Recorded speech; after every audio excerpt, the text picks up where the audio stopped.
এই যে এইটা হচ্ছে চিকেন টিক্কা কাবাব, শীষ কাবাব।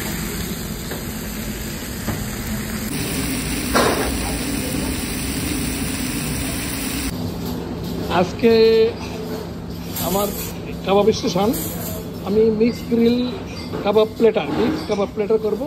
এখানে আছে chicken kofta, beef kofta, Turkish chicken malai kebab, chicken tikka kebab, আর এটা হচ্ছে গ্রিস মালাই কাবাব।